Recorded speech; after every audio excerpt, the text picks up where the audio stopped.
Um programa que exorta, um programa que ensina, um programa que leva de forma diferenciada a palavra de Deus. Biografias, entrevistas, revelações inéditas e curiosidades sobre homens de Deus que desejas saber. Impacto da Palavra, terceira temporada, com Nuno Cadete. Shalom, meus amados, sejam todos muito bem-vindos a mais uma edição do programa Impacto da Palavra.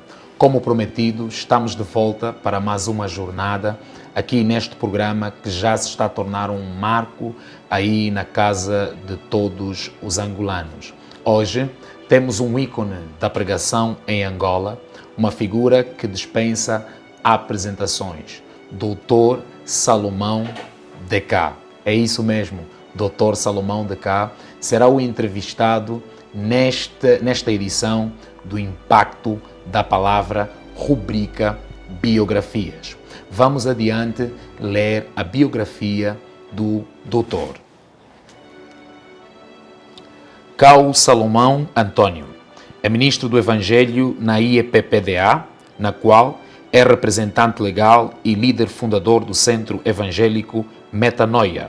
É também presidente da ADC, Academia dos Discípulos de Cristo, que organiza a conferência Tempo de Refrigério, que se tornou uma marca na mentoria de ministros de Deus. É casado e pai de 4 filhos, os quais também destacam-se no ministério. É conferencista internacional, pastor e palestrante, licenciado em Teologia pelo ESTAL, Escola Superior de Teologia da África Ocidental, a atual FATAD. Reverendo Dr. Salomão de Cá, como é tratado pela maioria dos fiéis de sua denominação, tem forte inclinação para a pregação, sendo notória sua forma peculiar de interpretar os textos bíblicos e levar à compreensão dos seus ouvintes. Vamos saudar o doutor. Paz, senhor doutor, seja bem-vindo ao Impacto da Palavra. Paz, obrigado. Obrigado pela escolha. Agradeço. Já agora queremos agradecer por nos ter recebido aqui em seu gabinete e pela forma sem burocracia que nos recebeu. Há muita gente lá fora que acha que para chegar ao doutor é difícil, mas nós não tivemos burocracia nenhuma. Agradecemos por isso, doutor. Todo prazer é meu, que agradeço também. Ok. Desta feita vamos começar a nossa entrevista com o doutor e vamos fazer algumas perguntas que realmente são necessárias e pertinentes e que com certeza muitos de nós gostaríamos de saber, não apenas os irmãos lá em casa, mas eu que estou aqui também gostaria de saber a respeito daquilo que é a vida e o percurso rico do Dr. Salomão. Dr. Salomão, como foi a sua vida antes de conhecer Jesus? Ok. Antes de conhecer Jesus, eu era muito jovem, porque eu conheci Jesus aos 18 anos. Quando aceitei Jesus como Senhor e Salvador, tinha 18 anos. Meu Deus, mas eu tinha uma inclinação que já é algo familiar. Amém. É algo familiar.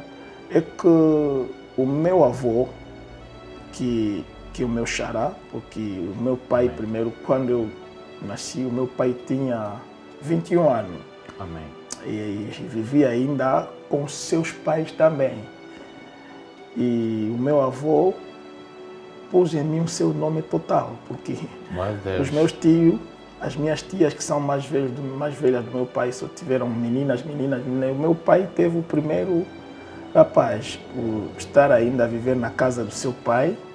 Amém. E o meu avô deu-me o nome. Eu não tenho nome, digo isso, porque eu recebi o nome total, Cao Salomão Antônio. É o nome do meu avô.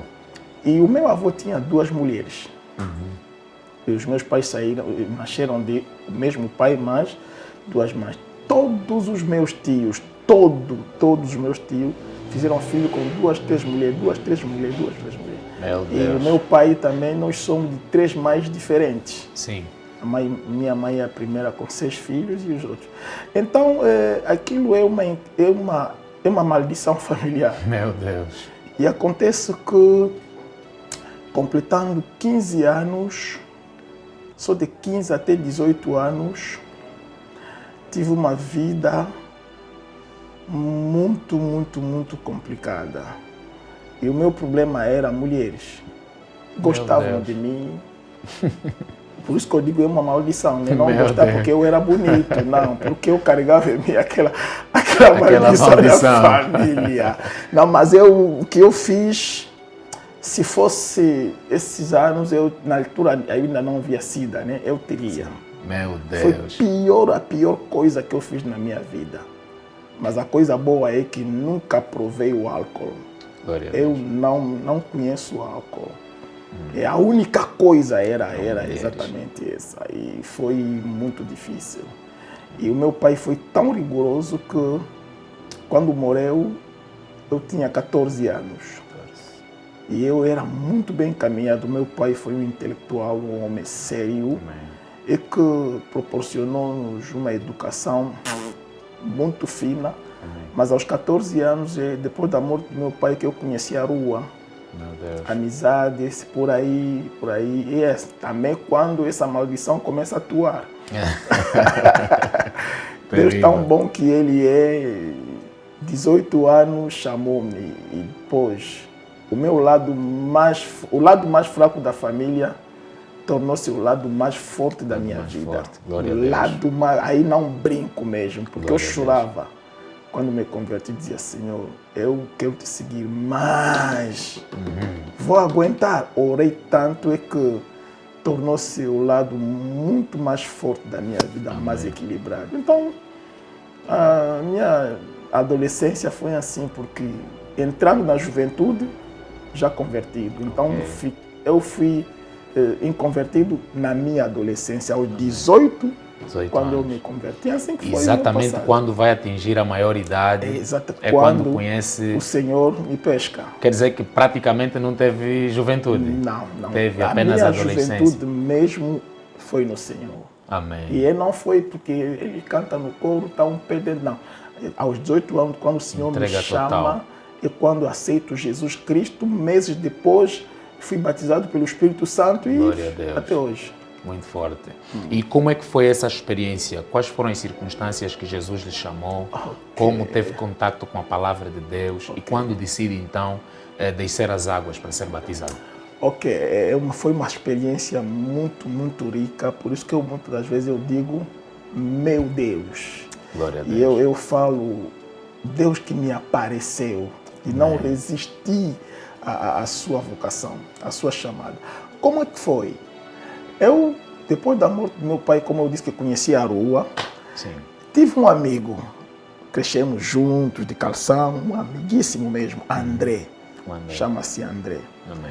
E o André que levou-me a começar a fumar lhamba. Meu Deus! Imagine que na adolescência, o André levou-me, comecei a fumar. Acho que tinha por aí 16 anos. 16 anos. Comecei a me drogar. Mas ainda não tinha me tornado dependente, graças a Deus, né? Ainda não tinha me tornado dependente. Eu fazia por prazer, achava que sou craque também. Adrenalina. É exatamente isso. E acontece que o André, ele mesmo era praticante, era viciado. E depois mexeu-lhe um pouco com a cabeça. Meu Deus. E começou a perder o conhecimento por aí. E a família fez tudo, levaram-lhe na igreja Bom Deus. Lá mesmo foi liberto e converteu-se. Só que ao converter-se não ficou na igreja Bom Deus. Lá só foi liberto, depois foi para uma outra igreja. Amém. Isso já é em 78. Em 78? 1978. Muito tempo. E daí, não me esqueço, ainda me recordo como se fosse hoje. Em 1979, eu tenho um tio que era muito amigo, sou mais velho dele de 2 anos. 2 anos. Sim. E aquele meu tio era muito amiguíssimo, andávamos juntos, mas é tio, irmão mesmo do meu pai. Amém. Muito amigo. E depois André vai pregar o meu tio. Ele prega, e pregando, ele pregou falando do regresso de Cristo. Sim. Jesus vai voltar. E vocês que são infiéis vão para o inferno, nós iremos no céu, na glória, você tem que se converter, tem que aceitar Jesus como Senhor e Salvador. Prega o meu tio. Então o André converteu-se? Sim, converteu-se mesmo, se entregou mesmo a Deus. Amém. E foi pregar o meu tio. E aí eu já fumava, mas nas escondidas. Em casa ninguém sabia que eu fumava. Eu e meu tio fumávamos. Meu Deus. Tínhamos um quarto fora de casa. Sim. A janela dava para o quintal do vizinho. Sim. E nós fechávamos a porta e abríamos a janela quando estávamos a fumar lá dentro. Meu Deus. Foi lá para as 20h30. O meu tio chega, encontra-me dentro do quarto a fumar. Sim. O meu tio entrou. Disse, sabe o que me aconteceu hoje? Eu disse, é o quê? Disse, aquele teu amigo André, aquela loucura não lhe passou bem. Disse, não passou bem como? Olha o que André está me dizendo. Porque Jesus vai voltar e eles vão no céu e nós que somos infiéis vamos para o inferno. Isso é brincadeira, ele é maluco, André. André é maluco.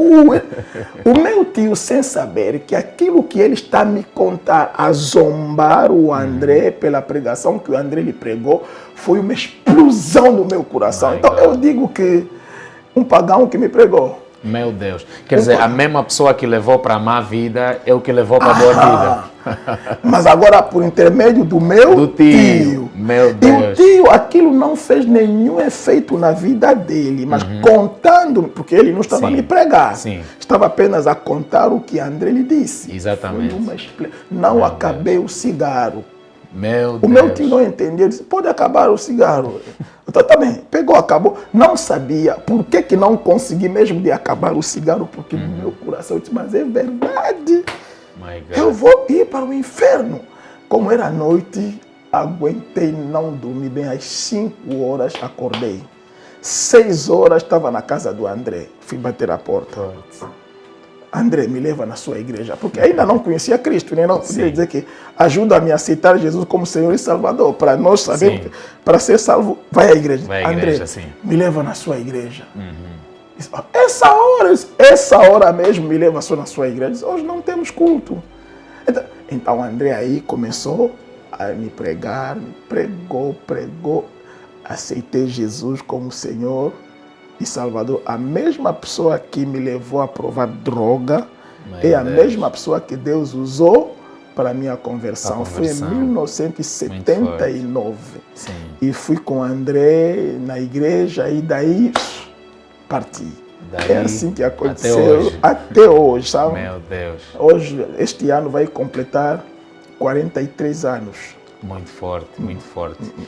O doutor citou que nesta altura, no caso em 1970, 79, em 1979, foi quando conheceu Jesus, através do André, que passou a mensagem para o tio e o tio passa para o doutor. Isto foi cá? Foi em Angola? Não. Eu nasci em Kinshasa, como está mesmo no meu bilhete de identidade. Se eu mostrar, sou natural de Kinshasa. Amém. E os meus pais são do norte. Amém. Como era fácil do norte, é que do outro lado já era independente. Sim. Ou mesmo antes que seja independente, o jugo dos belgas era fácil do que o jugo português. Então, muitos que são do norte refugiavam-se no Congo. Assim que o meu avô e os meus pais, o meu avô levou os meus pais, ninguém era casado ainda, e refugiaram-se para o Congo. E eu fui nascido mesmo lá, em Kinshasa, e lá onde eu cresci, fiz os meus estudos lá, e isso tudo aconteceu lá. Aconteceu lá, boa. No caso, a igreja Zambe Malamu. Zambe Malamu, exatamente. É lá onde o André, Bom Deus, onde o André foi liberto.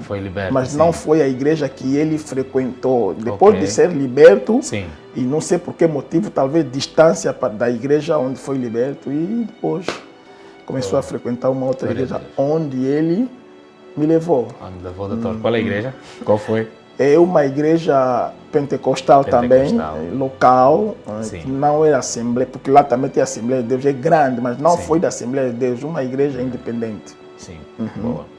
Sabemos que o doutor, muitos anos depois, começou uma obra revolucionária aqui em Angola, propriamente em Luanda, que é a igreja Metanoia que todos nós conhecemos. E sabemos que quando fundou a Metanoia foi num período meio conturbado, não é? Nos anos 90, quando o país ainda vivenciava um conflito civil e interno, político. Como foi abrir a igreja Metanoia dentro desse contexto de conflito? Quais foram os desafios que encontrou a nível do contexto? Ok, foi assim, esse nome Metanoia e essa visão Metanoia, tive isso estando ainda no Congo. Amém. Estava num retiro, eu me recordo ainda como se fosse hoje, em 1986. Amém. 86, estava num retiro e quando Deus me falou claramente, não ouvi no coração, ouvi aqui, nos ouvidos. Ouvi claramente, eu chamei-te, você vai servir-me. E na altura eu me recordo, terminei o meu médio. Amém. E o Senhor a falar comigo disse, tu não farás nada daquilo tudo que estudaste, você estará ao meu serviço, exclusivamente ao meu serviço. Amém. E o Senhor disse uma coisa, vai liderar uma igreja, eu estou a ver o local, Jesus. mas não é aqui, é numa área longínqua. Eu me recordo, no tal retiro, estava com outros colegas, outros irmãos. É num país muito distante daqui, não é aqui, é muito distante. Mas é lá, eu estou a ver o local, estou a ver agora, Deus, estou a ver onde você vai me servir a sua vida toda. Naquele tempo, em Kinshasa, a tendência juvenil era emigrar. Sim. Então aquilo era tão forte, emigrar para a Europa. Sim. Já aí os músicos cantavam naquilo, Europa. E para nós era uma outra coisa. E essa mensagem que vai me servir como pastor num país distante daqui, foi festa. Europa. Eu serei pastor na Europa. Serei pastor na Europa. E um amigo, eu contei tudo que o Senhor me disse. E um amigo que estava ao meu lado, está aqui também, angolano também, com as mesmas condições, ele também nasceu lá, é angolano, chama-se Isai Finda. É pastor na Assembleia de Deus agora, é professor no IBA, ele dá aula no IBA, é pastor na Assembleia de Deus aqui no Talatona. Ele me disse, o quê? Eu disse, acabou, Deus confirmou na Europa. Ele disse, você não é angolano. Porque mesmo lá, no Congo, né? Nós sabíamos, porque via na escola, os estrangeiros. Colocávamos de um país que ainda não conhecemos. Estrangeiro, de pé. Não, todos os anos na escola era mesmo assim. Disse, você não é angolano. Os teus pais não são angolanos. Deus vai te mandar em Angola. Chorei, porque para mim Angola era o fim do mundo. Chorei, nada. Discutimos, disse, vamos ver. Até hoje, quando nos encontramos, ele me fala, não te disse. Angola. Foi assim. Então, por que eu recuei lá? Pelo aquilo que disseste, né? Então, aquela visão é que foi a minha motivação. Quando fiquei convencido que, é exatamente aqui. Porque eu não vim aqui para ficar. Comecei o ministério lá. Sim. Ministério, comecei lá no mesmo ano, em 86. Amém. Comecei lá o ministério, depois 4 anos, 84. Depois de 6 anos, em 1990, eu acompanho o meu irmão aqui. O meu irmão vinha, eu lhe acompanhei até aqui, vinha definitivamente, eu lhe acompanho, depois eu vou voltar.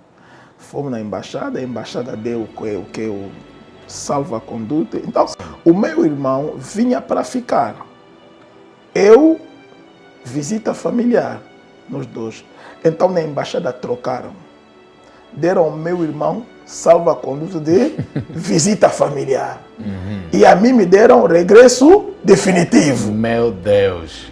Eu disse, vamos voltar, porque era difícil, você faz o pedido, leva meses para te responder, porque tinha o meu cartão consular. Sim. Então, só para te dar salva tem que ter cartão consular, porque és registrado na embaixada. Então, chegamos aqui, afinal Deus que mudou isso para mim ficar. Amém. Chegamos aqui, o meu irmão que vinha para ficar, visita familiar, eu que vinha para lhe acompanhar, regresso definitivo. E foi assim mesmo, foi regresso definitivo. Regresso definitivo, acabou Deixei livros, deixei muitas... e me recordo, deixei dinheiro no armário. Meu Deus. Porque eu sabia que faria 2 semanas. 2 semanas. Já fiz 31 anos. Meu Deus. Então é assim que eu cheguei agora. Quando dei conta que é Deus que estava a me orientar, aquela visão de que será pastor numa terra distante daqui, me veio na mente. Sim. É exatamente, a visão é uma coisa forte. Muito. É isso que me deu força para avançar. Quando cheguei aqui, jovens da minha idade, também que vinham do Congo, Angola era uma terra de transição. Sim. Vi muitos chegam, vão para a Europa. Mas a mim, aquela visão fez com que eu entendesse que não, Deus me trouxe aqui para essa obra. Não foi fácil, foi muito duro para mim, porque já me prenderam. Meu Deus. Para ir à tropa. Sim. Eu me recordo que uma vez fugi, meu Deus, ia pregar. Eu encontrei aqueles a tocar Kev. E houve um tempo que estavam a rusgar com Kev. Sim. Eu a entrar numa rua no Palanca. Sim. Eu, quando cheguei na casa da minha tia, né? Sim. Na Maianga, exatamente na rotunda da Maianga, naquele prédio onde embaixo tinha um supermercado Cardoso. Ok. E naquele prédio no 4º andar. Então, ia participar num grupo aí no Palanca. Ao entrar, à minha frente, vi eu tocar Kev. Fugi. Entrei num quintal. Encontro lá uma senhora, nem pedir com licença, nem nada, diretamente em casa. Logo na sala. A senhora está me olhando assim, eu também estou a olhar a senhora. Enquanto estamos a nos olhar assim, estou a ouvir aí, o tocaram, passou. Quando passou nem disse bom dia, nem boa tarde, saí da casa da senhora, não sei o que passou na cabeça da senhora, saí, nem lhe dizer obrigado, nem lhe cumprimentar. Então foi nesse clima tão difícil. E outra coisa não dominava a língua. E não foi fácil para mim, não foi fácil. Foi nesse clima muito difícil, mas graças a Deus, a minha tia que me recebeu é uma pessoa que está aqui está em Luanda, o tempo colonial, há muito tempo, é mesmo irmã da minha mãe. Amém. E na casa dela, ninguém falava Lingala. Ok.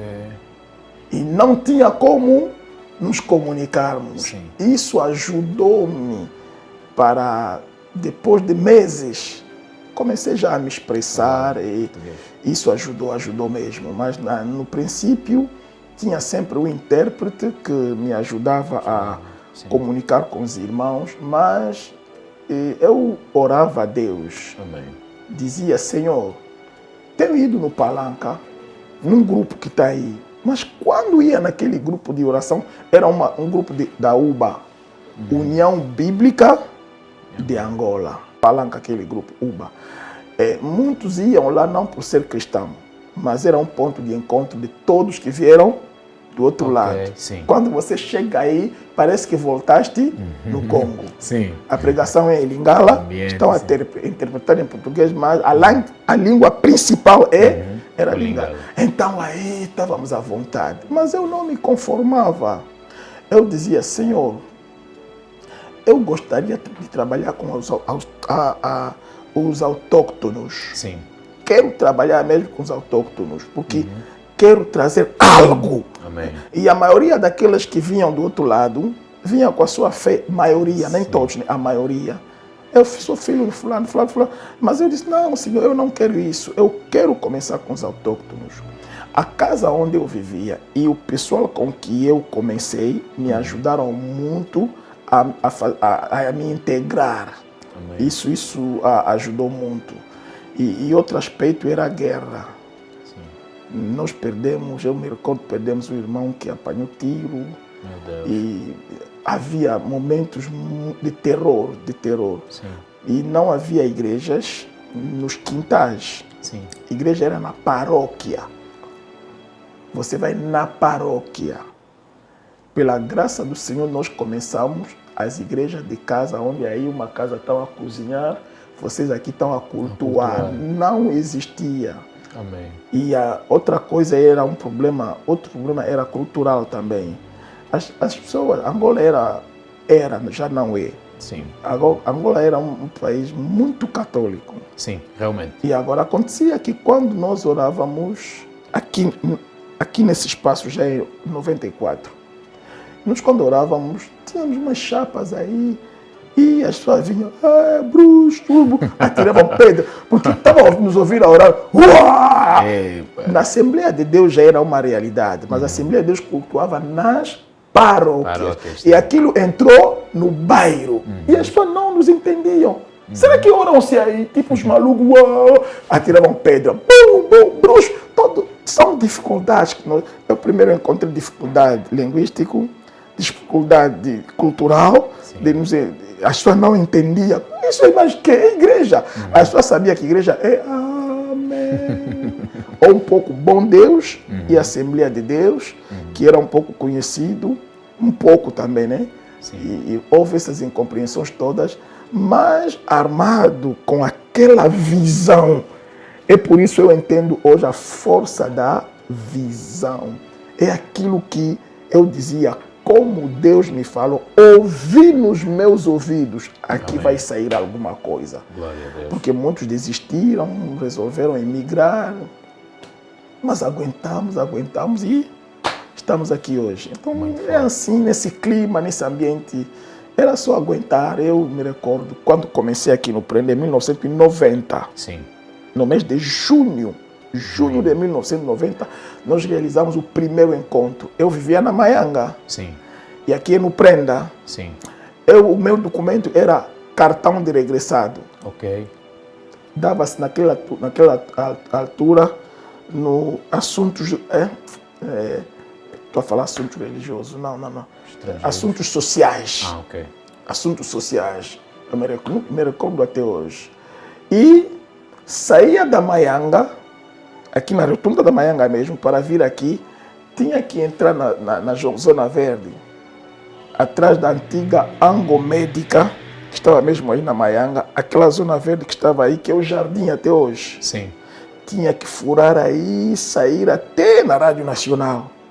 Sim. Rádio Nacional, vou entrar no Prenda, e às 12, porque às 12, todos que rusgavam, faziam esse trabalho todo, iam almoçar, porque a Angola mudou. Aquela hora, 12 horas, todo mundo vai almoçar. Amém. Polícia, não sei o que, 12 horas vai almoçar. Mesmo se o almoço fosse arroz apenas com peixe frito, mas o cantinho fechado, loja, almoço. E o horário também era das 8 às 12, 14, 16. Não é hoje como o horário de hoje, né? Então, o culto vai começar às 15. Mas eu saio da Maianga às 12 porque está seguro aquela hora para mim, na idade que eu tinha, né? Chegava até no Prenda às 12h30, vou ficar aqui até às 15. Amém. O culto vai começar até 18 horas, mesmo se terminarmos 17. Quando tocar, eu fico aqui 18, no mesmo caminho. E são as dificuldades que eu encontrei no princípio, mas hoje estamos aqui. Mas hoje conseguimos ver essa obra. Hoje eu viajo a todas as províncias, graças a Deus. Amém. Glória a Deus. A entrevista está realmente muito rica e riquíssima, aqui com o Dr. Salomão de Cá, que está a fazer revelações inéditas a respeito do seu percurso e da sua vida com Deus. E não esqueça, vai passar ao longo dessa entrevista no nosso rodapé as nossas coordenadas bancárias para que você que nos quer apoiar para mantermos esse programa, poder então fazer a sua contribuição. Nós vamos para um curtíssimo intervalo, não saia daí, fica do outro lado que esta entrevista promete. Deus em Cristo Jesus abençoe.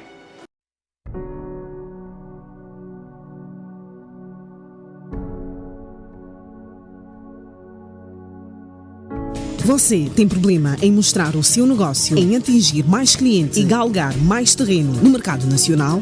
Tem dificuldade em falar dos seus serviços e produtos? Pois bem, é por isso que existe a Marketia.com, uma equipa com profissionais do mais alto nível, comprometidos a realizar e a materializar os seus sonhos, que traz para si pacotes promocionais na produção de vídeos, fotografias e design gráfico. Se é empreendedor, negociante e digital marketing, somos a solução para o boost que o seu negócio precisa. Entre em contacto connosco. Ligue 990 06 49 57 ou 992 86 32 37. Marketia.com. Jesus queria saber o que as pessoas dizem dele. É interessante eu afirmar nesta manhã que a Jesus interessava o que as pessoas diziam dele. E alguns de nós compramos o argumento de que eu não me importo com o que as pessoas dizem, basta apenas o que Deus diz de mim. Mas esse argumento é perigoso, em certa medida mentiroso, porque importa muito o que as pessoas dizem de nós, não só o que Deus diz de nós, porque nós não vivemos nos céus, nós vivemos na terra e nós vivemos em comunhão, em relação, e as pessoas têm um argumento sobre nós. Se certo ou não, as pessoas comentam sobre nós. Esse comentário pode ser verdadeiro, esse comentário pode ser equivocado, mas quando muitas pessoas falam a mesma coisa, precisamos prestar atenção à nossa vida. Ah, mas eu não sou assim, eu não faço isso. Só que a soma dos argumentos é um relatório que pesa. Aí a Bíblia não manda apenas nos afastar do mal, por exemplo. A Bíblia também manda nos afastar da aparência do mal. E há muita gente que diz: eu não faço mal a ninguém, eu não falo mal, mas o que nós aparentamos pode vender uma ilusão para as pessoas. Ah, lá na rua dizem que eu sou prostituta, por exemplo, mas eu não faço nada no namoro. Mas a pergunta é: por que muita gente fala a mesma coisa? Pode se dar o caso que você não faz o que eles falam, mas aparentas fazer, pela maneira de vestir, pela maneira de se relacionar com as pessoas podem concluir. Por isso que as pessoas falam sobre nós pode ser um espelho que demonstra como nós estamos a viver ou como nós transparecemos que vivemos. Há pessoas que dizem que você é rico quando você está em dívida, por exemplo. Não é muito o que você tem, mas é o que você aparenta ter.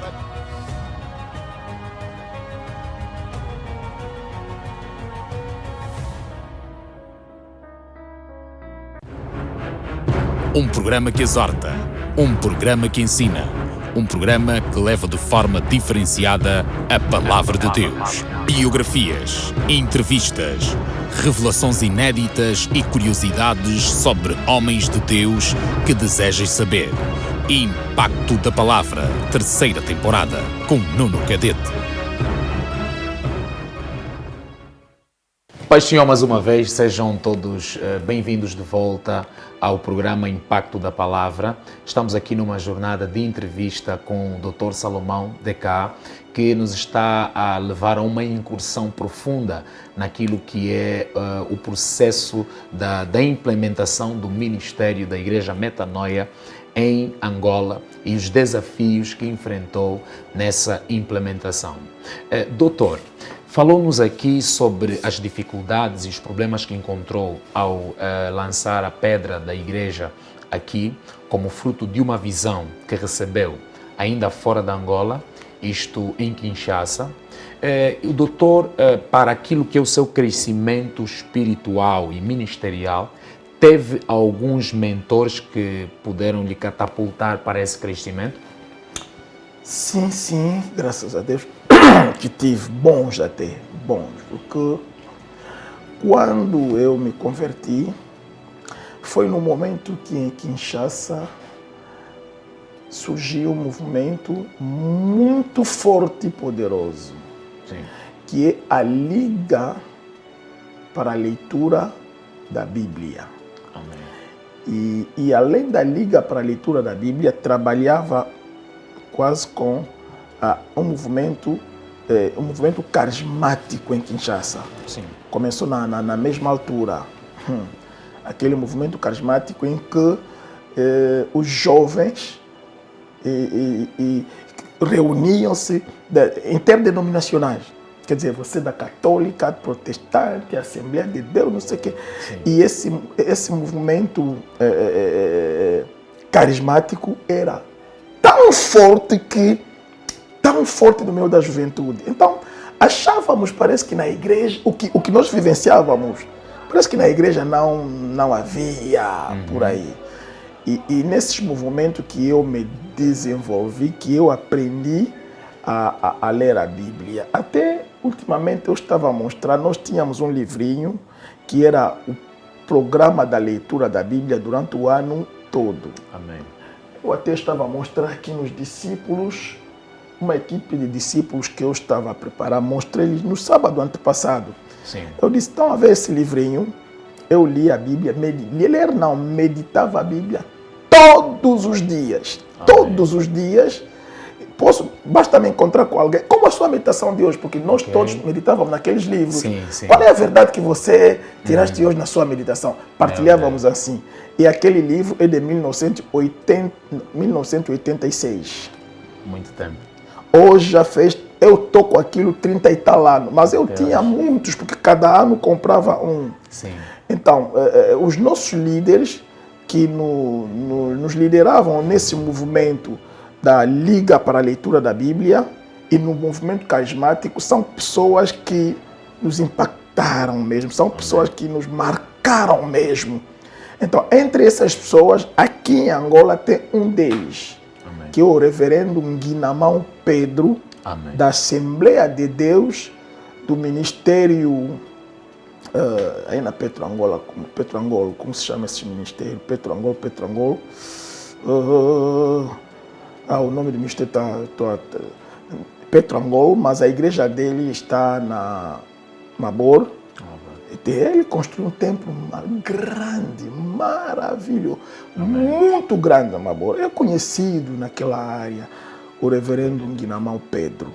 Então, ele é um daqueles que me marcaram. Falo daqueles que estão aqui, né? Porque a pessoa pode verificar, conhece. É um dos pais, e ele era o meu modelo, porque aquele mais velho em termos de pregação, meu Deus, muito forte. Muito forte. Ele mesmo que me deu o gosto de pregar, o gosto. E aqui em Angola, quando tem um problema, eu recorro a ele como meu pai espiritual. Amém. E são pessoas que, quando explicavam a Bíblia, ficávamos de boca aberta.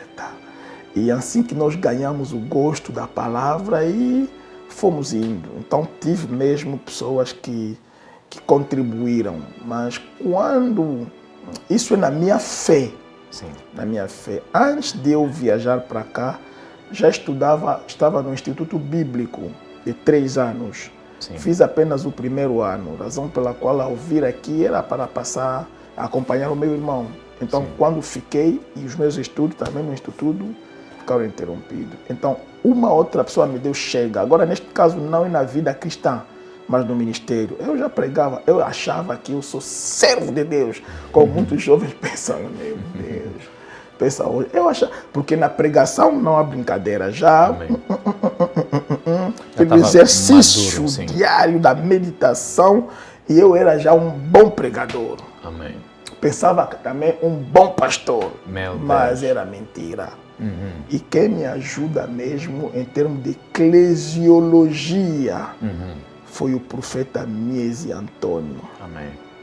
Porque nos unimos, começamos a IEPPDA. Amém. Quando começamos a IEPPDA, ele converteu-se muito antes, já em 82, terminou o Instituto Bíblico da Assembleia de Deus de Kinshasa. Sim. Fez 3 anos, diplomado em 82. E quando ele começou a me ajudar, eu entendi que eu era pregador e não pastor. Eu disse, meu Deus, como que eu era tão ignorante? Eu posso dizer que foi um professor para mim. Amém. Éramos colegas, começamos juntos. Ele pronto, aceitou-nos como colegas, né? Mas na fé mesmo era mais velho. Amém. E aí que eu entendi a pedagogia pastoral, disciplina eclesiástica, a igreja e os ministérios, o Ministério das Mulheres, e muitas... Quer dizer, eu digo, é o meu eclesiólogo. Amém. Isso tenho que mesmo confessar, todo mundo assistir. Profeta Miesi Antônio foi um dos mentores ministerial para a minha vida em termos de eclesiologia. Quanto à vida cristã, é o reverendo Nguinamão Pedro. Então, são essas duas pessoas que eu não posso esquecer. Pessoas que aqui em Angola alguém pode querer encontrar-se com ele, dá para verificar isso. Amém. E quem foram os seus amigos de ministério? Aqueles que hoje também têm grandes obras, que Deus fez um trabalho extraordinário em suas vidas e que naquela fase foram amigos, talvez companheiros de oração, de jejum, de batalhas? Ok. Primeiro, o tal profeta Miesi. Sim. Nós éramos colegas, trabalhávamos juntos, pregava, ele prega, eu prego. Sim. Mas ele tinha o outro lado mais eclesiástico. Amém. Do que eu, até por sinal, ele que me consagrou. Amém. Ao ministério. Imagine que naquela altura, né, eu fui consagrado em 1991. Sim. Imagine que quando estava me dizendo, olha, tu trabalhas bem, faz um bom trabalho, mas tem que ser consagrado. Eu disse, não, Deus já me consagrou. Eu disse, Deus não consagra ninguém. Eu disse, mas você insiste sempre essa coisa. Eu disse, não, a consagração te habilita agora, te permite, é um reconhecimento, você pode fazer as ordenanças, tudo isso, ceia, tudo. Pronto, é importante que seja consagrado. Até ele ajudou-me a entender a sua importância em 1991, acho que no mês de fevereiro, que lá. Fui consagrado por ele também, já era reverendo, né? Fui consagrado por ele. Então, foi mesmo um amigo. E o outro amigo é o reverendo apóstolo Nsingi. Nsingi Patrício também está no Golfo. Sim. Então, esses dois são amigos. O outro é o evangelista Luqueba. Amém. Altura evangelista, ele está na Mabor. Então, esses são famílias. Amém. Mesmo amigos para a caminhada. Sim. E também tive o falecido, faleceu aqui no tempo de confinamento, eu estava até fora do país. Meu Deus. O apóstolo Tingera Maurício. Ok. Na altura chamávamos irmão Malu. É meu filho ministerial, não meu filho na fé. Amém. Mas eu lhe encontrei já convertido, mas era meu filho ministerial. Eu que lhe consagrei, mas um amigo, são pessoas mesmo com que nós caminhamos juntos. E são esses que mesmo que foram amigos. E além dos outros também, há muitos, né? Mas que eram um pouco amigos, um pouco distantes. Nos conhecíamos, posso dizer, conhecidos. Sim. Mas amigos que hoje já somos famílias, são esses que eu citei aqui. Amém. O reverendo Mauete, queria lhe esquecer, o reverendo Mauete, também um grande amigo daquelas datas mesmo, 90, 91, já caminhávamos juntos e Mauete está comigo, até hoje continuamos amiguíssimos. Glória a Deus, glória a Deus. Com certeza também havemos de entrevistá-lo. Okay. Doutor, um outro lado que o doutor tem muito é o lado da mentoria.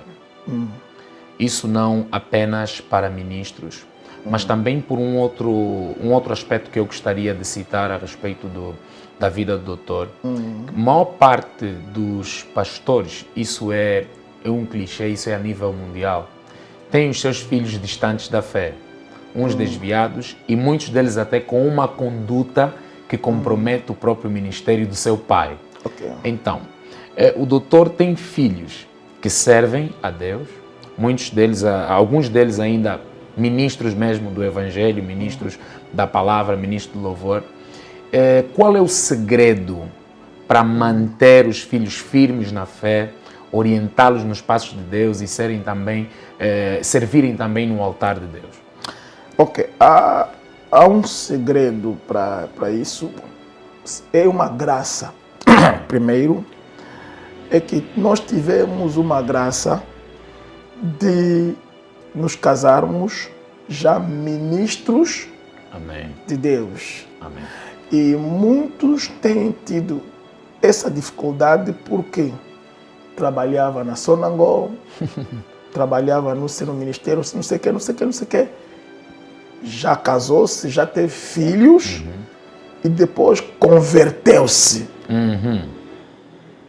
E os filhos a presenciar, a vivenciar a conversão do pai. Está tudo bem, pode serem pequenos, mas o pai depois converteu-se. Não é a mesma coisa com aquele que já é ministro de Deus, casou-se. Por exemplo, muitos desses jovens ministros de Deus que nós temos hoje, né? Muitos deles não se vê ainda hoje porque estão a casar-se agora e os filhos ainda não cresceram. Será a mesma coisa. Os filhos, acredito eu, que serão fiéis ao Senhor. Mas aquelas pessoas que primeiro formaram família, tinha a sua vida, não sei o quê, comprou a sua casa, depois converteu-se, foi consagrado, e boa parte você acho que estará de acordo comigo, né? Boa parte de algumas pessoas que chegaram ao ministério, primeiro não havia jovens. Não havia jovens, era muito mais. Jovens cantavam no coro, ponto final. Eram muito mais velhos. Sim, verdade. E que depois já de formar a família converteram-se. E são esses que têm certas dificuldades. Mas no nosso caso, quando o meu primeiro filho, por exemplo, o Zola, o Grace, quando ele nasce, encontra o pai já pastor. Amém. Encontra o pai já pastor. Desde pequeno, enquanto que está a aprender a falar, uma das suas primeiras palavras, aleluia! Amém! Então, a sua vida e a vida da igreja se confundem. A história da sua vida não se pode dissociar com a história da igreja, porque encontrou o pai já pastor. Mas não basta só isso. Eu vi no Brasil alguns jovens também que brilharam na música. Numa entrevista perguntaram um deles, quando é que você se converteu? Disse, não sei. Não sabes como? Disse, eu sou filho do pastor. Eu ia à igreja até hoje. E mais tarde desviou-se, porque ele vai à igreja como uma tradição, não com um comprometimento com Cristo. Os pais levavam na igreja por aí. Mas eu tive que levar os meus filhos a não ir à igreja como filho do pastor, mas como cristão. Então, eu pregava-lhes, mostrava Jesus, mostrava Cristo. E isso ajudou muito para que eles tivessem um compromisso com Deus. E basta perder o primeiro filho, é o problema. E eu fiz isso com os dois primeiros, porque são seguidos, né? A diferença de um ano. Com os dois primeiros fiz isso. E praticamente os dois últimos, o terceiro e o quarto, não fui eu que discipulei. São os próprios irmãos que discipularam, porque quando estão no quarto a conversa é Bíblia. Não sei, debate. Não, Paulo disse isso, não disse. E os dois primeiros discipularam os dois últimos. Por exemplo, hoje o Grace, quando sai lá, leva muitas das vezes o seu irmão caçulo, ele que vai lá tirar as fotos, e isso tudo contribuiu, mas eu esforcei-me os primeiros. E uma das coisas também, eu orava a Deus, dizia, Senhor, eu quero que um dos meus filhos seja músico, mas eu não apontava o Zola, eu apontava o seu irmão menor. Eu dizia, desde que estava no ventre da mãe, eu disse, eu li uma coisa um dia que a mulher grávida, quando começa a ouvir muita música o bebê lá já está a sentir isso. Então, fiz isso. No caso dele, música. Eu quero que seja músico. Então, ao invés de sair, que seja ele o músico, é o Zola que sai o músico. Muito forte, muito forte. E ele não. Então, foi assim. É a graça de Deus. Não podemos pôr à parte aspecto graça, né? A graça de Deus. E também por sermos já servos quando eles nasceram, e além disso fui mesmo ensinando. Eu não batia, eles sabiam que a mamãe bate, gostavam de mim porque eu conscientizava. Quando faz mal, depois, em vez de bater, visto que fizeste isso, é bom ele reconhece mesmo que não é bom. Fizeste mal, né? Sim, papai, não vou voltar mais a fazer. Então, nesse de conscientizar, introduzia já também o evangelho. Isso é mal contra Deus, é assim você é cristão. E graças a Deus, deu esses resultados que nós temos hoje. Amém. Muito forte, graças a Deus, e eles são uma bênção para nós, principalmente o Ministério de Louvor do Grace, né, nos tem abençoado muito. O segredo foi, então, essa mentoria que foi dada através, né, do doutor Reverendo DK. Doutor, sendo um conferencista internacional, sabemos que tem experimentado várias realidades. Quando começou a pregar a nível internacional, qual é a sensação que teve? Sentiu que é o cumprimento daquilo que é o propósito de Deus para a sua vida? Sentiu que Deus estava a honrar as promessas que Ele deu para si? E qual foi o primeiro país que pregou a nível internacional, né? Fora o Congo? Eu refiro-me a um outro país que foi levar a mensagem a nível internacional e que sentiu, não, Deus está a honrar meu ministério, está a honrar o meu trajeto e a minha vida. Ok. O primeiro país em que eu preguei o evangelho depois de Angola, Amém. Namíbia, fui em Zimbábue, só que em Zimbábue não fui pregar, fui participar com as conferências, 2 vezes fui participar de conferências no Zimbábue. Amém. Em 91, 92. E na África do Sul também não preguei, mas estive lá também a participar de umas atividades na altura, mesmo na separação, no fim do apartheid.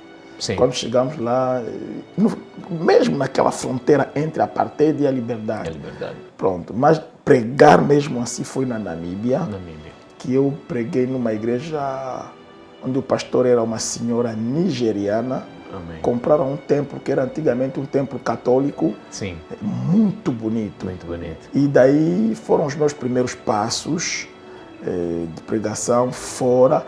E a senhora começou a convidar-me. Eu volto em Angola, convida-me mesmo lá para trabalhar. E acharam lá a minha forma de pregar, gostaram tanto, lhes marcou tanto. Depois da Namíbia foi o Brasil, em 94. A minha primeira viagem no Brasil foi em 94. Amém. Nunca me esquecerei uma vez no Brasil a pregar num bairro chamado Alcântara, no Rio de Janeiro. Amém. O pastor chorou. Meu Deus. Chorou. Eu não entendi. O pastor pegou o micro a chorar quando eu disse: Deus é maravilhoso. Alguém que veio de longe da África, porque eles tinham seu conceito de África, né? Longe da África, falou-nos exatamente os problemas que estamos a passar aqui na igreja. Eu podia dizer que talvez eu, pastor, posso conversar com ele, mas eu, como pastor, o pastor a chorar disse, a sua pregação é uma profecia para a igreja, exatamente o que nós estamos a atravessar, e trouxeste soluções. E foi muito gratificante para mim. E daí comecei a entender que o Deus de Angola é o Deus de toda parte. Amém. E também comecei a entender que igreja é a mesma. Igreja é a mesma em toda parte. É universal. Porque logo no princípio havia ainda aquele complexo, né? Um pouco de complexo, mas quando vejo um pastor brasileiro, por sinal também era branco, pela primeira vez um branco a confirmar o meu ministério. Amém. E em 97, nos Estados Unidos, é aquilo que me marcou muito mesmo, foi nos Estados Unidos. Em 97, foi na cidade de Orlando. Orlando é a cidade de Benin. Sim. A igreja de Benin está lá em Orlando. Para mim, quando vou chegar em Orlando, só tem uma igreja. Amém. Onde está a igreja de Benin? Quem vai ir numa outra igreja? Cheguei lá, encontrei muitas igrejas. E preguei numa igreja. O líder era uma senhora, pastora, na cidade de Benin. Quando comecei a pregar, no meio da pregação, vi um casal saíram lagrimejando.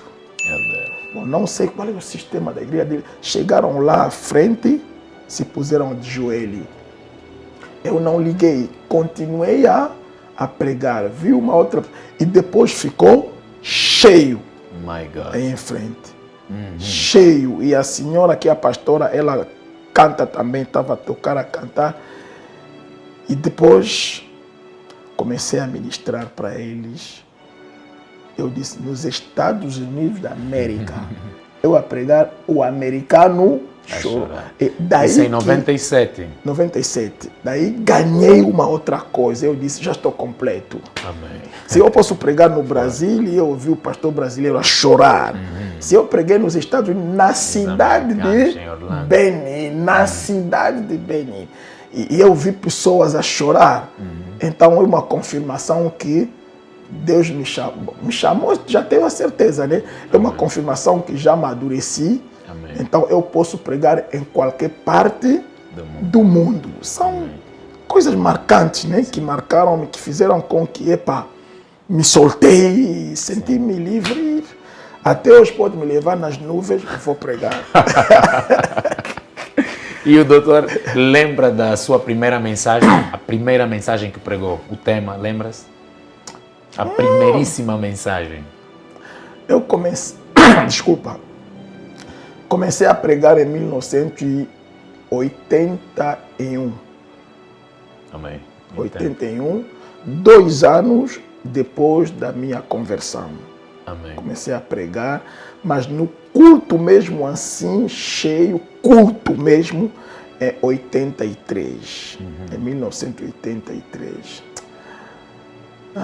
Mas fizemos um trabalho muito grande, mas não me recordo mais da minha primeira mensagem. Sim.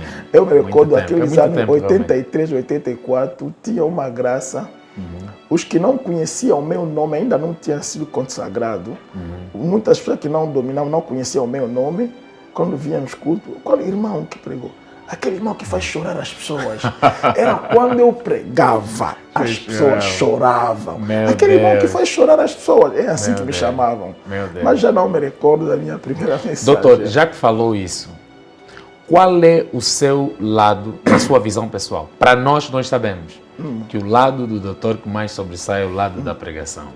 Na visão pessoal do doutor, qual é o lado que mais sobressai ou que mais se sente confortável ou que acha que é a sua zona de conforto? A pregação ou a liderança cristã? A pregação. A pregação. Não há coisa prazerosa no mundo, para mim, que ultrapassa a pregação. Há dias, mesmo agora, né? Agora mesmo com essa idade que eu tenho, há domingos que eu prego em 3 igrejas. 3. Meu Deus. 4 até, já aconteceu 4. Meu Deus. Por exemplo, no domingo passado preguei em 2. Não, em 3. Preguei aqui no primeiro culto, fui pregar no nosso culto distrital do Quilamba-Quiache e preguei no final do dia lá para 17.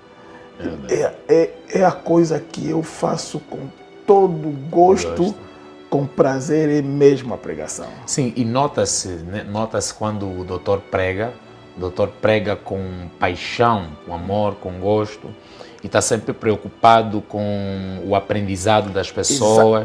Eu lembro-me, isso foi recente, quando o doutor pregou aí no local onde temos aí uma obra, e o doutor deixou-nos fascículos. Deixou-nos fascículos. Só agora também que eu... Deixou-nos fascículos. Que fala sobre domínio profético. Exatamente. E notei no doutor uma pessoa preocupada com o aprendizado. Quer dizer que não é alguém que quer apenas estar aí à frente para ocupar uma posição e dizer que não estou a pregar, mas alguém que realmente foi aí para influenciar e semear alguma coisa dentro do seu ouvinte. E é realmente algo muito forte, né? Algo extraordinário. Eu faço muitas perguntas. Eu demoro muito porque giro no mesmo sítio. Talvez parece que não entenderam. Volto a girar aí, que faz com que me leva mais tempo. Muito forte, muito forte. Doutor, pelos lugares todos que passou, traçando um paralelo entre estes lugares e Angola, como consegue classificar Angola a nível da espiritualidade e do evangelho em si? Qual é o patamar que nós estamos? Angola é crescida, é madura no evangelho ou ainda é muito pequena em relação ao evangelho? Bom, muitas das vezes nós mesmo aqui localmente, claro, em toda parte, né, falamos de dos defeitos. Sim. Né? Sim. Defeitos está em toda parte. Amém. E também as pessoas comentam muito mais dos defeitos, né?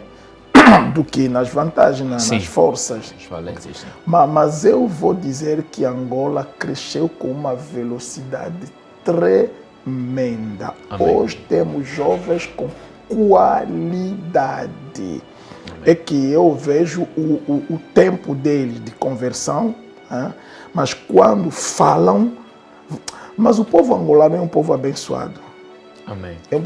O evangelho em Angola, posso dizer assim, a explosão atrasou muito, começou tarde. Até 92 não havia essa explosão. É isso. Graças a Deus tivemos a Assembleia de Deus, né? Que foi mesmo a mãe que protegeu o evangelho pentecostal. Sim. Graças a Deus. Amém. Mesmo se não havia aquela explosão nacional. Sim. Embora que eram fortes já no Kwanza Sul, por aí, aquela explosão não havia, mas conservaram. Mas hoje nós vemos uma explosão tremenda. Então eu vou dizer que países como Quênia, Zâmbia, são países que tinham um regime capitalista há muito tempo, onde havia mais liberdade. Aqui havia muitas restrições. Então, esses países, as igrejas da Nigéria, da Zâmbia, Quênia e mesmo no Congo, já há muitos anos já mas Angola até 92 ainda praticamente ainda nada. Assim. Mas de lá para cá, vendo o que está acontecendo em Angola, eu vou dizer que Angola andou bem e com uma grande velocidade. Não falta defeitos, mas que os defeitos não nos levam a ignorar o que Deus está fazendo. Vê só o que nós estamos a fazer aqui. Pelos anos que Angola tem, poderíamos não ter esses serviços. Hoje há ministério, há jovem, torto direita, mas o mais importante é que eu vou dizer que Angola, em termos do evangelho, fez uma explosão. É a única coisa, essas últimas décadas, que progrediu em Angola. Amém. Não economia, não política, não. A explosão que Angola teve nessas últimas décadas é a igreja, é o evangelho. Domingo você sai à rua, todo mundo com a sua Bíblia. Todo mundo com a sua Bíblia. Estive no Uambo, mas você vê jovens do Uambo que estão evangelizando tremendo. Revestido do espírito de missão. A palavra missão no Uambo, na juventude, foi tremendo. Amém. Então eu entendo que a Angola, em termos do evangelho, está a caminhar muito bem e com uma velocidade muito forte. Amém. Só agora é que os mais velhos, né, não criam obstáculos aos jovens. É que haja colaboração, os jovens com inovação, com velocidade, e mais velhos com experiência. Se nos ligarmos, então sairá uma coisa boa. Amém. Há um exemplo sempre que eu digo na Bíblia, né? João e Pedro foram chamados juntos para a sepultura quando viram que foram informados que Jesus ressuscitou. A Bíblia diz que João correu rápido, chegou primeiro. Jovens são rápidos. E o Pedro, barrigudo, mais velho, vinha lá. Mas o João chegou primeiro. Só que João chegou primeiro, ficou lá fora. Olha, é verdade, a pedra foi removida. Mas quando Pedro chega, Pedro sabia que naquele tempo, para testemunhar, tem que ser testemunha ocular ou auricular. Amém. Ouvi diretamente, ouvi. Então, quando chegou, encontrou João fora, disse: o que é que você vai falar ficando aqui fora? E Pedro entrou e pegou nos lençóis, pegou isso tudo. Nas faixas que estavam lá, pegou e viste, né? O mais velho com experiência, o mais novo com rapidez. Rapidez, velocidade. Então, os dois se juntar será uma coisa boa. Vê, vou te dizer uma coisa. As pessoas da minha geração, Mauete, Inês e outros, e pronto, isso para dizer que os que começaram comigo, né? Na altura, entre nós, por causa da nossa cultura, tínhamos a mesma origem. Mas mesmo outros da minha geração, vê as nossas igrejas hoje. Você vai ver também, talvez o culto pode passar também no Facebook, mas é diferente. Mas vê a igreja dos jovens, A parte tecnológica, você vê... Nós não... Você prega melhores pregações, tal, te perguntar, não tem registro. Aquela pregação passou mesmo assim. Posso recomeçar? Não será a mesma coisa. É isso. Posso não citar aqui nomes, né? Mas vê nas redes sociais. Sim. Vê os jovens. Sim. Você vai ver os problemas. Posso dizer, vê o Rosário. Sim. Nas redes sociais. Vê o Ismael. Sim. Só para citar esses dois, né? Sim. Tem muitos tanto. Vê aí o não sei que ele que é. Aqui a MIP, Ministério Internacional da Menezes. Você eles vê com programas assim. Sim. Mas vê Mauete, você não vê Mauete? Não. É a minha geração, né? Tá vendo? Então, nós devemos aproveitar essa velocidade dos jovens e nós vestirmos isso de experiência e juntos faremos uma boa coisa. Do que o jovem vai dizer, esses mais velhos, os mais velhos, esses já pais, não sei o que, já tem pai não sei aonde, depois ele foi batizado aqui, agora já tem pai na Zâmbia. Isso não vai nos levar a lado nenhum, mas Angola está a caminhar muito bem em termos da velocidade, muito bem, desde que evitamos o estrangeirismo dentro do nosso evangelho e o imediatismo também, isso aí pode vir a nos causar problema, mas então, para mim, a minha leitura, isso engaja eu. É mesmo, Angola está a correr bem. O doutor citou aqui as valências que os jovens ultimamente têm estado a trazer no Evangelho. Nós sabemos que, conforme também citou o doutor, que anteriormente só pessoas de certa idade entravam no ministério. E de um tempo para cá, jovens também começam a entrar.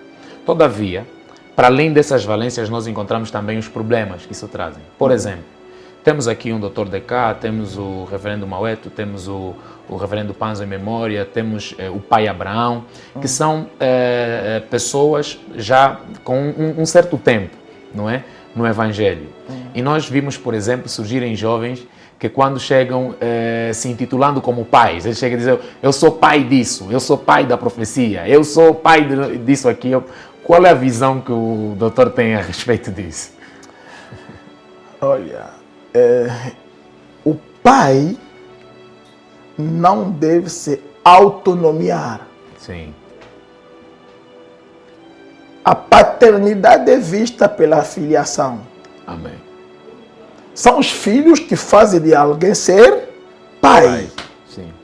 São os filhos que fazem de alguém ser pai. Sim. Então, melhor é deixar os filhos chamarem-te de pai. De que você próprio, quando a pessoa se fala, eu sou pai, além dos benefícios, dos objetivos do Evangelho, a pessoa quer se dar um certo estatuto que eu sou fulano. Deixa as pessoas até muito mais saboroso. Sim. Eu nunca me chamei doutor, me chamavam doutor. Amém. Levou tempo para que eu assumisse que eu sou isso. Amém. Mas não me auto-intitulei doutor. É a mesma coisa, essa coisa de dizer pai. Pai é quem é... Bom, deixa voltar no conceito de pai. Né? Eles têm razão, mas vamos ver. Pai é o progenitor, pai biológico. Exato. Se voltarmos na Bíblia, acho que dá Gênesis 4, o 5 aí, vamos ver lá dois irmãos, Jubal e Jabal. Sim. Um é o pai daqueles todos que habitam em tendas e criam gado. Exato. O outro, o pai de todos aqueles que tocam harpas. Eles atribuíram o nome de pai. Mas pai por quê? Porque são eles que começaram esse ofício. E são chamados de pais. Olha, eu vou te dizer uma coisa. Por exemplo, profecia não começou hoje. Amém. Pergunta às pessoas que estavam na Assembleia de Deus, no Kwanzaa Sul. Eu tive a graça de estudar com esses meus mais velhos que eu respeito, o reverendo Francisco do Maculusso, o pastor Beto, o pastor, o reverendo Enoque, E até o mais velho, falecido, paz na sua alma, Panzo, tive a graça, graça de estudar com eles no estado que eu disse. E ouvia muitas conversas, muitas coisas que aconteceram. No Kwanzaa Sul não era brincadeira, profecia! E eu me recordo de um dos pastores que estava lá sempre a contar isso. Os mais velhos. O sonho que José não interpretou, eu, estudando a minha Bíblia, fui chamado a ter um programa de TV em Paris. My God. Me encontrava já em Paris. Depois, um pastor chamou-me, disse, gostaria que me acompanhasse, tem o meu programa de TV, mas eu convido-te a ocupar o meu espaço hoje. A primeira vez que eu preguei essa mensagem foi em francês. My God. Foi em francês. E não foi em francês. Preguei isso em português. Tive um intérprete que interpretou. Então, eu comecei a pensar, vou pregar o quê? Eu vou pregar na TV. E aí em França, o mundo inteiro vai me ver. Então, exatamente no momento que eles me convidam, o estudo que eu estava a fazer é exatamente aquele aí. E eu entendi uma coisa ao meditar sobre José. José é um bom sonhador, bom visionário, teve visões de tudo isso. Mas as suas próprias visões não foram interpretadas por ele. Amém. Foram interpretadas ao realizar-se. Depois notamos. Mas José, estudando, quando chegou na casa de Potifar, José foi comprado por Potifar. E depois, Potifar, pesquisei na Bíblia, significa dizer aquele que pertence ao sol. E o sol no Egito era uma divindade. Sim, exatamente. Então aquele que pertence ao sol, quer dizer, aquele que pertence ao Deus Sol. Sol, sim. E com a sua esposa. Claro que ambos pertencem ao sol. Sim. Ele que comprou José. E no mundo do ocultismo há muitas comunicações ou muitas transferências se fazem por via sexual. Exatamente. E eu achei que quando a mulher de Potifar começou a querer envolver-se com José, não era só uma coisa de prazer, mas achou uma graça nesse rapaz. Envolvendo-me com esse rapaz, eu posso me puxar, posso ganhar. Isso é lá, né? Com Deus já é pecado, aí até é complicado, não há transferência que vai acontecer, mas lá no ocultismo, no outro, é assim. E José, era difícil José negar, porque sabia que poderia ter a sua liberdade, é uma oportunidade. Vou ficar livre no sentido de que ela pode criar uma brecha para mim, me libertar e fugir. Mas José não achou isso. Isso é um raciocínio normal. Mas José interpretou isso, entendeu que aqui não há vida. Isso pode me causar outra coisa. E ele conseguiu de interpretar. Depois foi mandado para a prisão. E aí lá os servos de Faraó que estavam lá tiveram sonhos. E José interpretou. Interpretou na casa de Potifar sendo escravo. Interpretou na cadeia sendo preso.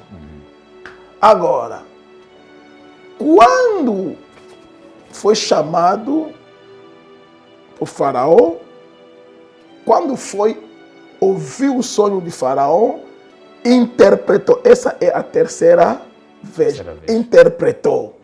E bem, meu Deus. Faraó lhe nomeou, disse, não vejo um homem sábio, que você disse que tem que procurar um homem sábio, que vou encarregar disso, então o homem sábio é mesmo você. E aí já não era nem escravo, nem prisioneiro. Não. Se tornou chefe. Só a mudança desse estatuto jogou muito na vida de José. Voltei um pouco no Daniel. Daniel, um grande intérprete de sonho, também era escravo. Daniel também, como escravo, interpretou sonhos. Sim. E depois, Faraó teve outro sonho. Mas diferente dos dois primeiros sonhos. O sonho dele, Faraó não é criança, tem experiência, é um político. José tem graça, mas Faraó tem experiência. Sim. Disse, esse rapaz hebreu, e coloquei aqui, vai reinar. Todo mundo aí era contra Faraó no Egito. Não, ele não pode meter esse rapaz aqui estrangeiro. Eu disse, tá bom. Eu estou convencido de que ele esteja lá, mas estou a sofrer também uma pressão. A única coisa que eu vou fazer é lhe ligar com uma das nossas filhas. Assim, os filhos deles, claro que vão herdar aquela graça do pai. E os filhos deles serão meio hebreu, meio egípcios. Os filhos deles vão se casar com egípcios. Vai ser 1/4 hebreu, 3/4 até egípcios. E essa graça vai se passar para os egípcios. E não escolheu uma outra mulher. Escolheu a filha do sacerdote de On. On era a cidade religiosa, o centro religioso do Egito. E que era sumo sacerdote, não apenas um sacerdote. Sumo sacerdote era Potífera. Então, se eu lhe ligar com a filha do sumo sacerdote, essa capacidade que esse rapaz tem se passará no nosso sacerdócio. Porque os filhos dele serão de raça sacerdotal. Sim. Então, Potífera também significa aquele que pertence ao solo. Mesma coisa como Potifera e Potifar e Potífera. E não é que José foi conquistar Asnat. A Bíblia disse, Faraó lhe deu Asnat como mulher. José deveria também interpretar, porque na tradição da família de José, eles não se casam fora. Sim. Começou mesmo no seu avô, Isaac. Eliezer não arranja mulher para o meu filho aqui. No seu próprio pai, Jacó. Isaac disse, não arranja mulher aqui, vai no seu tio Labão. Então, no caso dele, deveria entender que a nossa tradição, nós não arranjamos mulher fora. Mas mesmo assim aceitou. Por que aceitou? Não interpretou. Não interpretou aquele sonho. Que esse aqui é um sonho que Faraó tem. Ele não interpretou. E não interpretando, custou-lhe muito caro. Não interpretou por quê? Porque eu chamo isso a mania dos chefes. A chefemania. Como escravo, interpretou. Prisioneiro, interpretou. Como chefe. E eu entendi, quando as pessoas se tornam chefe, a primeira coisa que perde, a capacidade de interpretar. Vê muitos líderes, né? Ele fala, todo mundo está vendo que está aí mal. Pai, mas assim, vocês estão contra o meu ministério, contra o meu...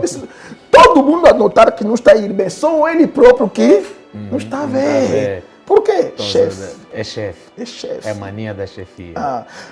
É por isso, Paulo se disse que combati o bom combate, guardei a fé. E disse, acabei a minha carreira, porque ele morreu escravo. Ele próprio dizia. Paulo, escravo de Cristo. E disse que, amarado pelo Espírito Santo, era prisioneiro. Então, ele morreu prisioneiro. Por isso que acabou a sua carreira. Por isso que aproveito também das vossas câmeras para lançar o apelo aos colegas servos. Deus está a abençoar tremendamente a nossa terra, de maneira que pode ter 7.000 membros. Chegaremos a ter igrejas de 15.000 membros, não em 2 cultos separados, num só culto. Chegaremos lá. Mas eu aconselho, more escravo. E não se torna chefe. Quando se torna chefe, a pessoa perde a capacidade de interpretar. Por isso, José não conseguiu interpretar o terceiro sonho de Faraó. Mas quem interpretou mais tarde foi o pai dele. Meu Deus. É por isso também, pode se tornar grande, nunca passarás o teu pai. Amém. Quando mais anos que tem, nunca vai alcançar o pai. E o pai também sempre está lá. Amém. E quando o pai chegou, só o filho apresentando, esses são os meus filhos, o pai disse, enganaram o meu filho. O meu filho casou-se aqui, nós não nos casamos no estrangeiro. Mas o pai não se manifestou naquela hora. E o primeiro filho dele que gerou chamou-se Manassés. Manassés quer dizer o quê? Deus me fez esquecer. Esquecimento. Não me fez esquecer o meu sofrimento. Diz que Deus me fez esquecer o meu sofrimento e toda a casa do meu pai. Quer dizer, toda. Esqueceu Abraão, Isaac e Jacó. Esqueceu. E ele entrou na família, por não ter família, os filhos só têm a parte da mãe. Sim. Então entrou na área de Potífera, aquele que pertence ao sol. Meu Deus. Por quê? Chefe. É chefe. Não está conseguindo interpretar. E o pai, quando chegou, disse, meu Deus, mas antes da morte do pai, quando lhe anunciaram que o teu pai está morrendo, foi lá visitar o pai, trazendo os 2 filhos, né? O pai disse, até a Bíblia diz que o pai estava deitado. Usou todas as suas forças para se levantar, sabendo que se eu não ou corrijo isso hoje, ou acabou. E o pai morreu no mesmo dia. É isso, verdade. O pai se levantou, se esforçou para levantar. Tenho que usar o meu último suspiro para corrigir isso. Entendeu que enganaram o meu filho. Tinha graça, mas não a experiência. Disse, olha, esses 2 filhos que nasceram aqui antes da minha vinda, já não são os teus filhos, são meus. Como Rúben e Simeão. Então, automaticamente, o pai cortou esses filhos na linhagem de Potífera, porque já não são filhos de José. Amém. Agora são os seus irmãos. Aleluia. Já não são filhos de Asnate, são os seus cunhados. Cortou mesmo. Jesus. Agora diz, são meus filhos. Se são meus filhos, agora entrou na linhagem de Abraão, Isaac e Jacó. É assim que o pai faz a correção. Querido irmão, mais um conselho. Pode chegar longe, não despreza o teu pai. Amém.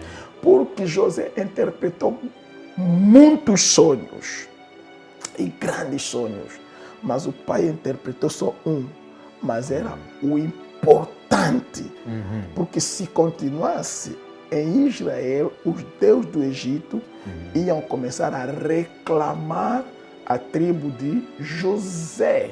Esses são nossos. Para que não aconteça, quando o pai disse isso, mesmo houve uma ruptura mesmo. Já não são da raça sacerdotal do Egito. Cortou. E agora são filhos. E agora você que acha que o pai ultrapassado, porque você tem grandes coisas. Ele pode não ter grandes. Mas o importante o teu pai pode ter. É por isso que não podemos desprezar os nossos pais na fé. Não conseguiu de ter igreja como tu tens. Não conseguiu de ter o ministério que tu tens. Mas pelo fato dele ser o teu progenitor espiritual, então tem algo para dar. E isso salvou José. É por isso que em Israel temos a tribo de Manassés e tribo de Efraim. Tirando a tribo de Levi, que se tornou classe, já não é tribo, é classe sacerdotal. E de Simeão, do próprio José, já não há tribo de José. E tirando também a tribo de Levi, por ser uma classe sacerdotal, então sai 2, entra 2. Continua 12 tribos, mas uma é Manassés, outra é Efraim. É desta forma que resolveu-se. Então devemos ter muito cuidado a não nos tornarmos chefes. Senão vamos perder a capacidade de interpretar. Você que já perdeu, podes recuar. Glória a Deus, muito forte. O sonho que José não conseguiu interpretar. Doutor, nós estamos mesmo já no fim. Gostaríamos que o doutor pudesse dar uma palavra à nação, uma vez que estamos numa fase conturbada. Vamos entrar agora nas eleições gerais, existem alguns problemas sociais. Alguma palavra do posicionamento que a igreja precisa, assim, em pouco curto espaço do nosso tempo mesmo já foi. Okay. E também orar por nós, nos abençoar o programa Impacto da Palavra. Ok, obrigado. Eu aproveito da oportunidade de lançar um apelo à nação, aos evangélicos que nós somos. Nós devemos usar as nossas armas. Nem todos nós trabalhamos com as mesmas armas. Sim, alguém vai dizer que se você não se ocupa da política, a política vai se ocupar de você. Concordo plenamente. Mas há muitas coisas que mudaram na política, mas por outra arma. Vamos ver o exemplo de Esther. Sim. Esther mudou uma decisão real que era irrevogável. Sim. Mas Esther disse o quê? Disse ao seu primo Mordecai, disse, sensibiliza todos lá, todos os judeus que jejuam. Eu também com as minhas servas aqui vamos jejuar. Mas era um problema político. Verdade. Um problema político, mas encontraram resposta na oração. Daniel. Sim. Daniel orou 21 dias depois de jejum. Amém. E as coisas mudaram. Amém. Então nós, nos círculos evangélicos, para os líderes e outros, devemos evitar de mostrar a nossa cor partidária. Amém. Pronto, somos livres aí, todo mundo pode ter seu partido, mas na igreja, melhor não mostramos a nossa cor partidária, mas pelo contrário, o lado que nós... Se todos nós nos lançarmos na política, então aí vamos deixar um vazio na parte de oração. Então eu gostaria que orássemos para a nossa nação. A paz de Angola foi conseguida pela oração. Amém. Porque Margaret Einstein não conseguiu. 1992 a guerra voltou com a presença de uma pessoa da ONU como medianeiro. Não deu. Blondine Bey morreu, deixou-nos assim. Agora, Deus não partilha a sua glória com ninguém. Hoje, na história, quem bate no peito dizendo que eu que consegui a paz, eu que trouxe a paz em Angola, foi um bom medianeiro? Ninguém. E a paz dos angolanos foi alcançada com os irmãos desavindo que... Mas por quê? Porque quem não orou? Porque nós oramos muito e Deus nos deu essa paz. Então, se nos mantermos também na nossa trincheira, que é da oração, e vamos conseguir resolver muitos problemas, orando sem inclinação partidária, orando para a nação. Esse é o conselho que eu deixo ao povo de Deus. E outra coisa, marchas, essas coisas todas são boas, mas tem pessoas que foram chamadas a usar essa ferramenta. Exato. De marchas, não sei o que.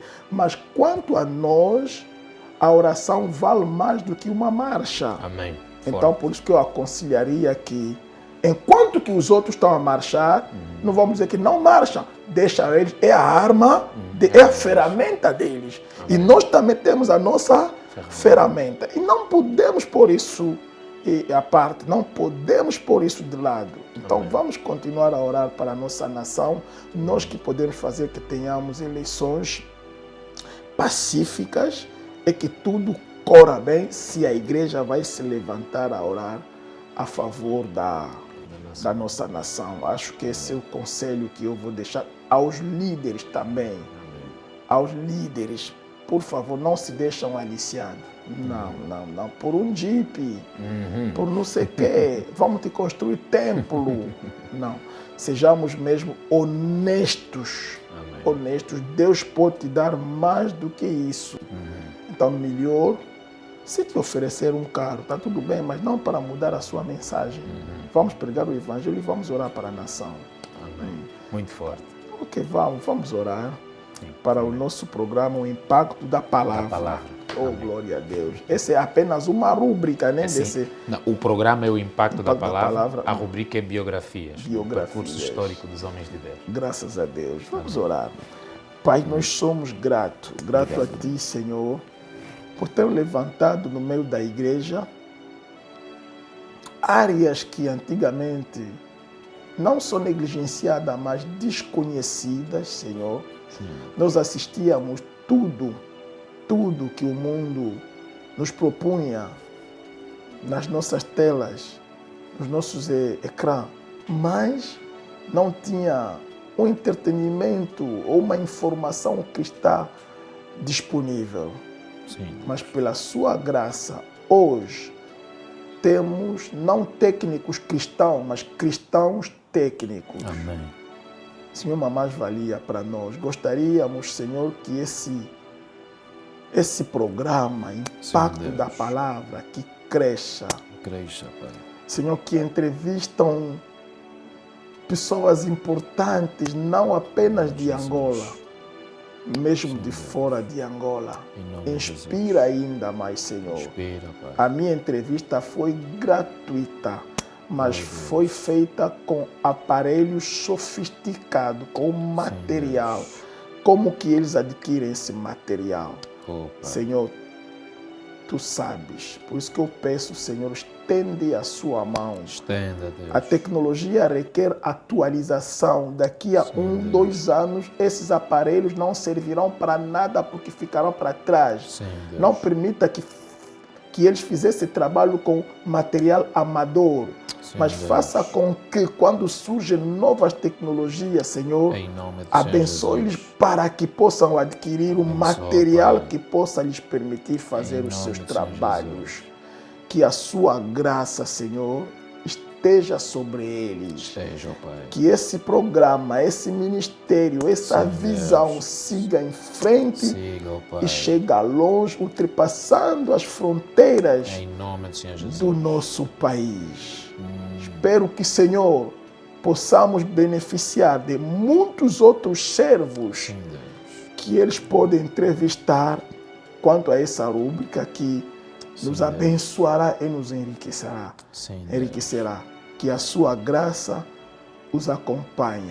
Tudo que farão depois dessa nossa separação, que seja feito embaixo do seu controle. Em nome do Senhor Jesus. Nas suas santas e benditas mãos eu lhes entrego, Senhor. Se permitir que nos avistássemos outra vez, Deus, para qualquer outro trabalho que seja, não faltaremos de manifestar-te a nossa gratidão. Sim, Deus. A glória, os louvores, as ações de graças, a honra, a majestade, a força e o poder seja para o nosso Deus.